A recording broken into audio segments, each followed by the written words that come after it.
mayas y los indios de Norteamérica.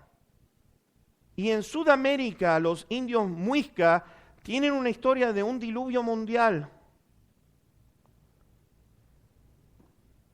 Tenemos después a Moisés, la historia de Moisés.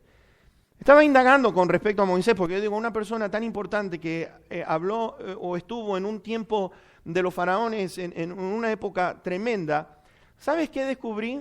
Descubrí que Moisés está registrado, para aquellos que no quieran ver los juicios de Dios sobre la nación de Egipto. Este Moisés es llamado Senmut o Tutmosé II, hasta tiene un tercer nombre, de acuerdo a la región de Egipto. Y el tercero es ni siquiera lo puedo pronunciar, Hatshepsut Exnem Amen, que quiere decir el hijo del Dios Amén. Y está haciendo referencia a Moisés, y la razón por la cual se sabe que es Moisés, porque está hablando de aquel faraón que lo acogió en su hogar a través de su hija. Y lo mencionan a él como hijo. Ahora está hablando del hijo que tenía Faraón, pero está hablando de otro. Le da el nombre del hijo, pero está hablando del otro hijo que era el hijo adoptivo, que es Moisés, en estos nombres que yo les he compartido. Volviendo con el arca de Noé, les voy a decir una cosa. Marco Polo, en los años 1300, en su historial, en lo que recorrió desde Europa hasta ir a la China, mis hermanos, Marco Polo vio el arca y anotó con respecto a lo que él vio con respecto al arca. Y de allí, mis hermanos, la cantidad de gente que ha visto el arca allí en Turquía, nos da evidencia de que juicio de Dios vino sobre la tierra. Es evidencia manifestada de lo que se conoce de Dios. Pedro lo pone de esta manera: ignoran voluntariamente la creación y el diluvio.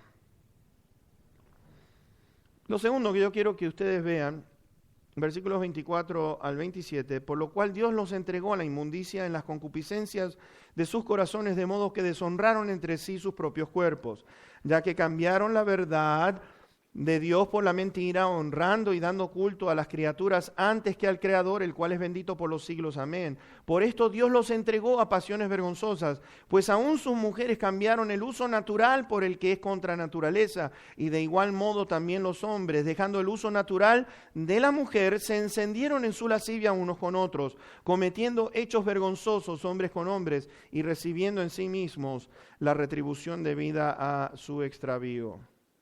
La segunda cosa que yo quiero mostrar en esta noche es la secuencia del porqué de la ira de Dios. Dice que Dios los entrega a sus deseos, a los deseos, los abandona a esos deseos inmundos de su corazón. Y lo primero que pasa es que empiezan, por ejemplo, yo me he dado cuenta de una cosa y es lo siguiente, y esto la historia lo marca también tal cual con lo que voy a compartir en este momento. Tiene que ver con pornografía.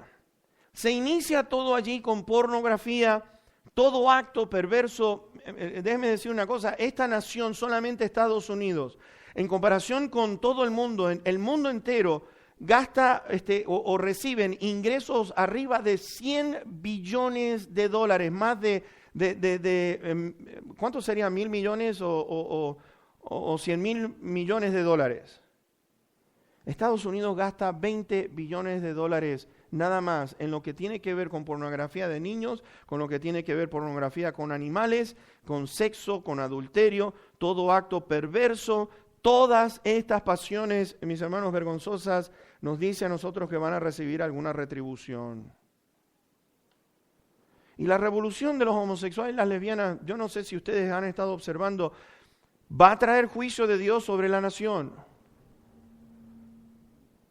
Porque versículo 28 nos dice a nosotros que como ellos no aprobaron tener en cuenta a Dios, Dios los entregó a una mente reprobada. Es decir, algo que es desaprobado, ese tipo de conducta.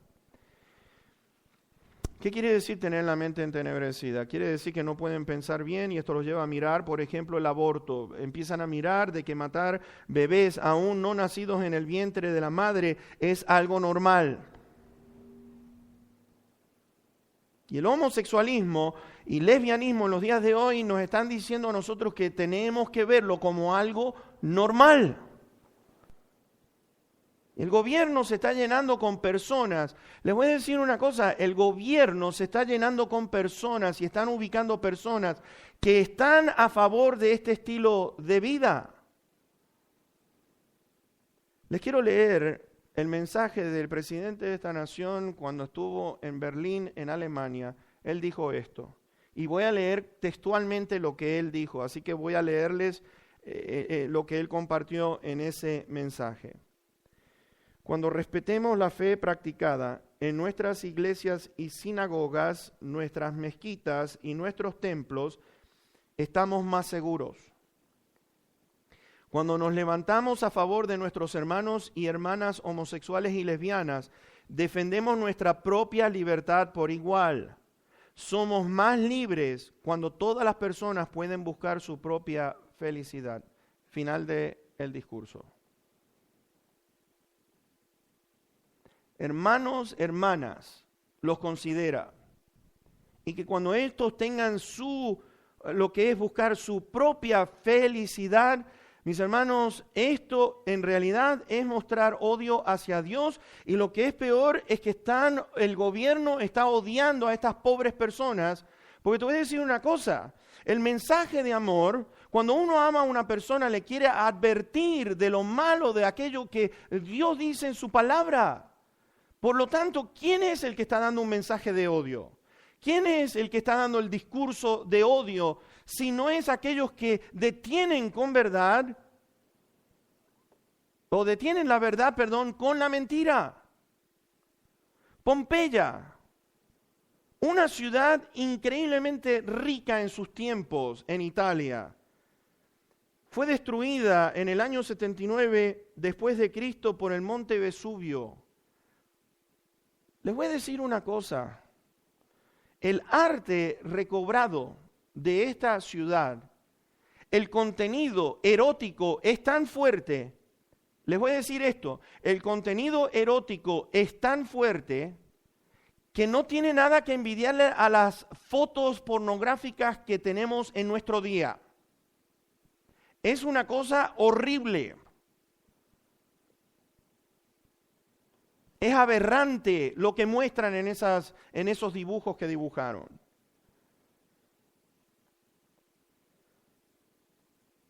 Mis hermanos, vemos que estamos promocionando todo esto en las escuelas, están promocionándolo en las universidades, lo están promocionando en la televisión, lo están promocionando en los medios de comunicación.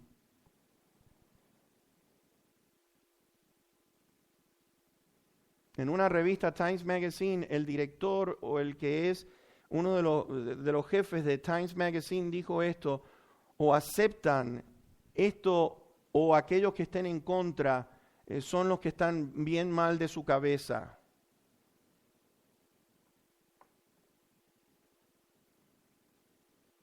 Y te voy a decir una cosa, algunos dirán, pero usted se está metiendo en la política. Yo no me estoy metiendo en la política.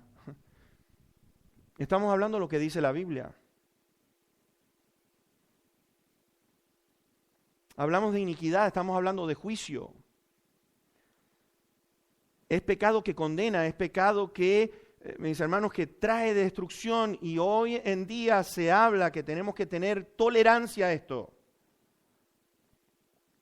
Se habla que si no toleramos esto, entonces porque pronunciamos discursos de odio, que estamos en contra de lo que todos quieren. Y todo gobernante que permite estas cosas, estos gobernantes están pronunciando su odio sobre el ser humano porque no los quieren ver en un infierno. Por eso les digo, ¿quién predica un mensaje de amor y quién está predicando odio? Ahora, ¿por qué decimos lo que decimos? Porque los amamos. Mis hermanos, yo no estoy aquí para pronunciar que hay que odiar a esta gente. No, hay que mostrar el amor de Cristo como cualquier pecador, porque somos todos pecadores y por lo tanto nosotros tenemos que amar a aquellos que están en pecado y de decirle que eso los va a llevar a una vida sin Cristo, una vida, una eternidad en un lugar de lo que es de dolor, de gran dolor. Hace muchos años atrás a mi mamá, ella se encontró una dureza y le dolía. Entonces yo le dije, mira, no me parece normal por lo que yo estoy viendo. Hicimos cita en 2 lugares. A las 9 de la mañana teníamos con uno que le iba a hacer una mamografía con un aparato. Y a la 1:30 era con el doctor, con un doctor que se especializaba en eso. Cuando fuimos a la mamografía, la muchacha que la atendió, ni hablaba español, le dice, no tienes nada. Le dice, no te molestes por esto. Ahí déjalo. Le dice mi mamá, bueno, pero tengo una cita a la 1. Le dice, oh, no, cancélala porque no necesitas ir. Y yo le dije a mi mamá, no, vamos a ir a esa cita. Vamos a ir a la cita, mami. Ella se sentía aliviada porque ya se temía algo, porque no era la primera vez que le pasaba. Y cuando llegamos a la 1:30, le hicieron un estudio y le encontraron que era maligno el tumor que tenía en el pecho. Mis hermanos, necesitamos advertir a la gente del gran peligro que corren. Si no detienen esto, van directo a una muerte. Ahora, ¿para qué está la iglesia? ¿Para qué está la iglesia? Vamos a ir a 1 Corintios en el capítulo 6. 1 Corintios 6. Porque este tiene que ser nuestro trabajo.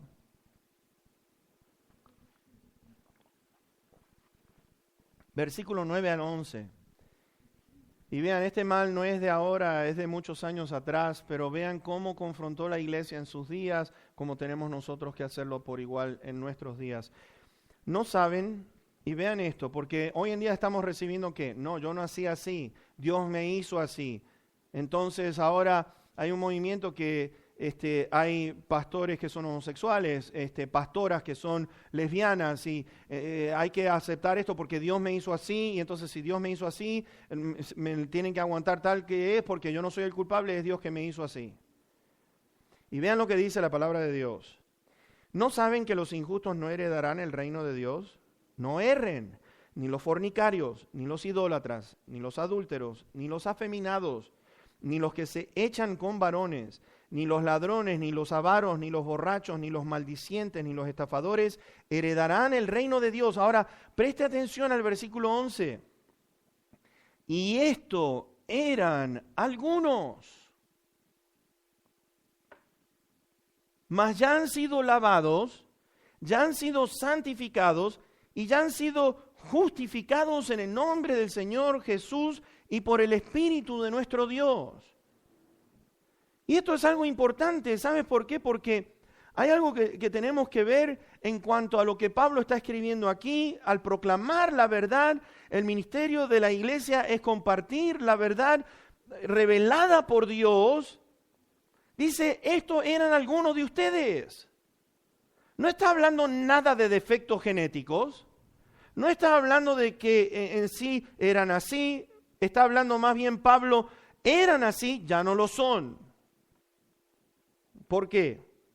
Dice allí aquellos que son idólatras, fornicarios, adúlteros, ladrones o borrachos. Mi pregunta es esta. Déjeme hacerle esta pregunta. Los idólatras, los fornicarios, los adúlteros, los ladrones o borrachos, ¿son todos defectos genéticos?